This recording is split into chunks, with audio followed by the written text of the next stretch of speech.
President Trump began his day, as you saw, by venting on Twitter about leaks on the FBI story. He continued with a full-throated attack at CPAC on the people who turned those leaks, often with a lot of added reporting, into the information that voters use to hold the powerful accountable.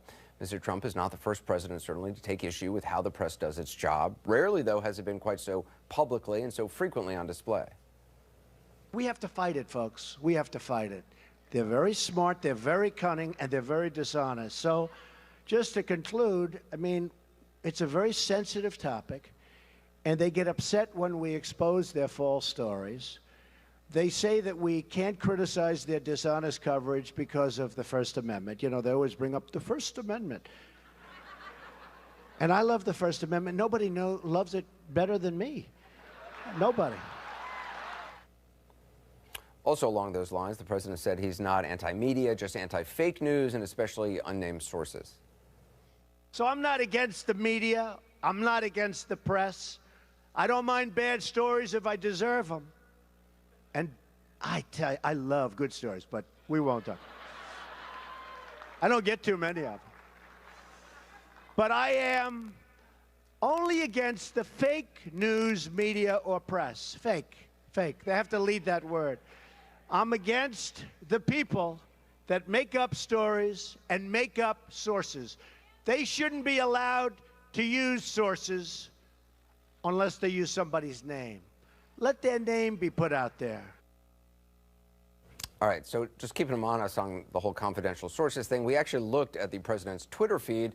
We discovered at least 5 occasions, mainly questioning President Obama's citizenship, when then Citizen Trump cited either a, quote, extremely credible source or a confidential source without naming him or her. We will, however, name Carl Bernstein, who is back, along with CNN chief political analyst Gloria Borger, CNN political analyst and New York Times White House correspondent Maggie Haberman. Also with us tonight is former Georgia Republican Congressman Jack Kingston. Maggie, I noticed you tweeted out a quote from one of Steve Bannon's favorite books, The Art of War by Sun Tzu. The quote, "The whole secret lies in confusing the enemy so that he cannot fathom our real intent." Is that what's going on here with kind of Donald Trump's constant refrain about the media? I mean, I think it's a combination of factors. I think that some of this he genuinely feels, and you know as well as I do that he takes genuine issue with, or seemingly genuine issue with, a bunch of coverage. He does not react well to negative stories, never has, or stories he perceives as negative, even if they really aren't objectively. But I also think that some of this, in terms of what we saw earlier today, not so much what we saw with Trump at CPAC, but the in total events of what he said. And then there was this background briefing at the White House where some media outlets, including this one and the New York Times, were left out. I think a lot of that is about creating, you know, this sort of cacophony of noise and outrage and throwing people off balance. There's a lot of other stuff going on with the White House right now. And right. It also gets reporters focused on talking about reporters, which I frankly find just boring and whining at times. Boring and whining, and frankly, there was a lot on Twitter today, especially about how this is a strike at the First Amendment, what happened with this briefing. It is not a strike at the First Amendment, what happened with this briefing. It is a strike against transparency, and that's a different issue. But this is not inhibiting anybody from doing their jobs necessarily.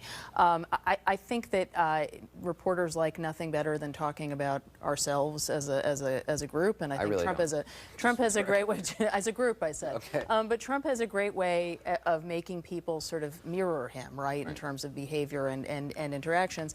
And this is another one of those examples. His complaints about the media delegitimize the media with his supporters. It clearly plays well to his base. This was a speech at a conservative political action conference, but it doesn't really help him with the broader pool of voters across the country.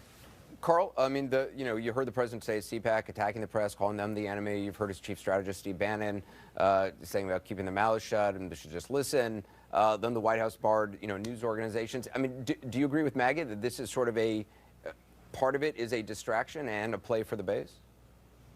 Yes, and also part of it is that we are in the midst of the ultimate battle of the cultural wars with Donald Trump's presidency.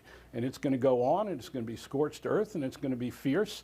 And our job now is to increase the tempo and depth of our reporting, especially investigative reporting, to stay on the presidency and focus on Donald Trump. And I do have one other idea, and that is we need to take a break and look in our reporting perhaps in a different format, an investigative biography that all of the networks might be involved in separately, but it's part of the basic news agenda about the life of Donald Trump. Let's go back and look at the man, how he got to the presidency, what his first 30 days, 60 days, 90 days looks like. We need in-depth reporting.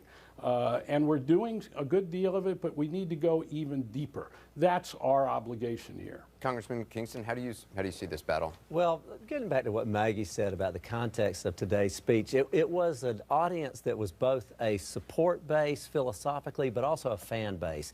They agree with what he has done. They agree with his platform, if you will, but they love him as a person. And as a Republican, I can say that it's always been a little bit red meatish to say something about the press, because we feel that sometimes the press isn't exactly fair to us. And so I think what he was saying, you know, it was an easy audience to do. I think taking on the issue about the FBI and the 9 anonymous sources, I think it was, you know, maybe it was very fair criticism. Well, who are these people? As he said, why don't they come out and say their names? But as you know, when you exclude a network from your press gaggle, you're playing with fire. President Obama did it with the Pay-Czar in October of 2009, and he excluded Fox News. Right. And oddly, the New York Times led the boycott. Not oddly. Well, right. Oddly to me, Maggie. But, perhaps, you know, but it's not oddly if we're actually just talking about what this is, which is news coverage. But you know, Can I ask Jack a interestingly, question here it was the New York Times that led. And sorry, Carl, go ahead. Jack, how many times when you were on the Hill as a congressman were you an anonymous source? I don't think I was ever credible enough to be an anonymous source. So I don't know. Really, you never were? Carl's point is there are plenty of Congress people, there are plenty of people in the White House right now who are anonymous sources. The President of the United States, according to reporting, as a citizen, used to make up a fake name and call up reporters to drop items about himself using a fake name. And sometimes his own name as a background source. Right. I mean that's time. Well, you know. So what is he talking about? I think probably, and this kind of sounds like a little bit of a cop-out, but what he did as a private citizen versus now as President of the United States, maybe there should be a higher coverage standard. And if you're accusing the President of the United States, particularly his campaign team, of coordinating with Russia, that's a very, very serious charge. And to say, to sort anonymous people, you know, that would be what the question is. But I will say it was anonymous sourcing, Gloria, which led to the stories about Mike Flynn, which actually then led the White House to let go of Flynn. Yeah, absolutely. And there are anonymous sources at the White House that people like me and Maggie talk to every day. And this is a president who always tweeted, "People are saying." I don't know if those were real sources, but they were certainly anonymous sources. Yeah, I think there are a couple of things going on here. For those of us who have done a bunch of reporting on Donald Trump's life, we know that he's used to signing these non-disclosure agreements with people he does business with. Right, non-disclosure agreements are like people who you work with. Right. When they leave your employ, they cannot badmouth you in any way. They can't badmouth you, and maybe he's done that with a bunch of people he works with at the White House. I have no idea, but you cannot do that with a government. Exactly. And you cannot tell everyone you're not allowed to leak. And this drives him crazy. If there are leaks coming from the administration, he wants to be the one who does it. If there's a spokesman for the administration, he wants to be the spokesman, as we saw at his press conference last week. Then I think there's something else going on here. And I think there is something diversionary. I think he probably knows that there are more stories coming, that perhaps there are more stories on the ties to Russia coming.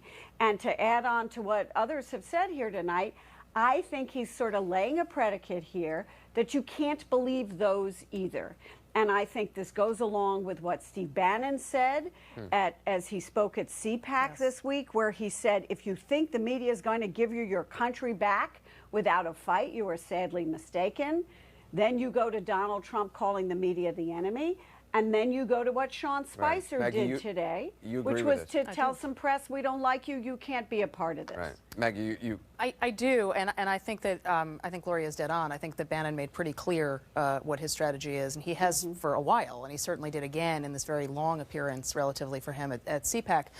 You know, they don't have an actual opponent, so they are turning the media into opponent, the mainstream media. It is also a way to try to destabilize and to try to convince Trump supporters that maybe there isn't, you know, a full kernel of truth here in everything you're reading. Maybe there is some reason you should be suspicious of what is happening and these things you're reading about me. And it is also a way to sort of confuse reporters. The term gaslighting has been used repeatedly. I'm not sure it's completely apt here, but there's a kernel of it that works. I don't think that that is a sustainable strategy for the long term when you are running the White House. I think that there is so much, as I said before, going on. It is not just this Russia question. The president has his first major national address next week. We've heard almost nothing about the prep for that, whether they're ready for that. This is the first major test of his chief of staff, Reince Priebus, in a lot of ways. And so I think that it is a good way to throw everybody off balance. Well, if the White House hires a new spokesperson named John Miller tomorrow, and starts making calls on the president's behalf. Better need to see a Or picture John of him to see if he looks John different Barron, than the president, exactly. right? A lot more to talk about ahead. More on President Trump's CPAC speech. The other issues he discussed, in addition to bashing the news media, he talked about military crime, illegal immigration, terrorism, vowing to deliver on his core campaign promises. We'll look at that ahead. Today, unlimited